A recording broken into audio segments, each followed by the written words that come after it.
Yes. In this topic, we will discuss about the next process of separating substances, separating methods from the mixtures. That's name is filtration.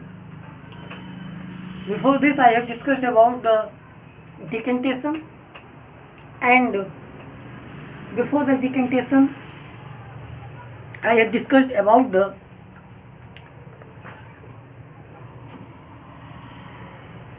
different process.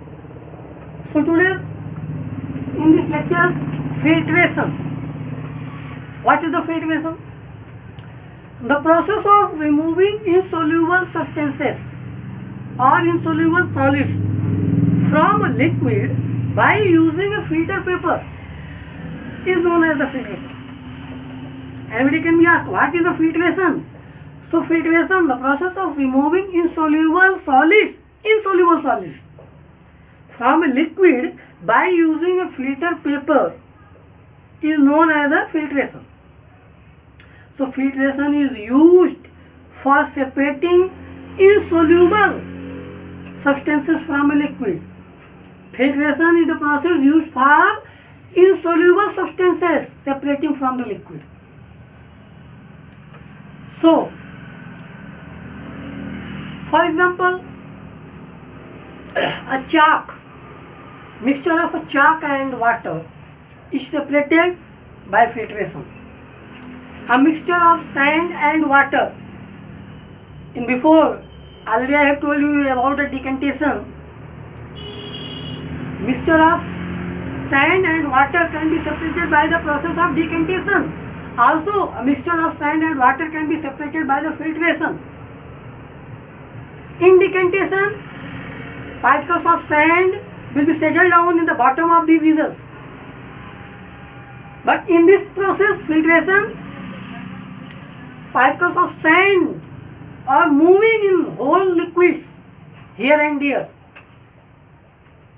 So, two examples, mixture of chalk and water can be separated by the filtration. Mixture of sand and water also can be separated by the filtration. So, next example, when we make tea, we add tea leaves, sugar, water, milk, different ingredients of the tea. And which tea leaves already I have used for making tea, we pour the prepared tea in the strainer, over a tea strainer. Then the use of tea leaves can be separated from the prepared tea. So filtration cannot, but you should know, filtration cannot remove any solid substances which are dissolved in liquid. Only insoluble substances, insoluble solids. Filtration can be separating only insoluble substances which cannot dissolve in liquid. For example, sugar dissolved in liquid, sugar dissolved in tea cannot be separated. Only we can separate tea leaves from the prepared tea. Sugar cannot be separated from the prepared tea because sugar also dissolved in the tea. So these are the process of filtrations and examples. So filtration is the process of separating insoluble solids from the mixtures. In one line, what is the filtration? Filtration, the process of removing insoluble substances, insoluble solids from a liquid in using by a filtration method. Okay, thank you.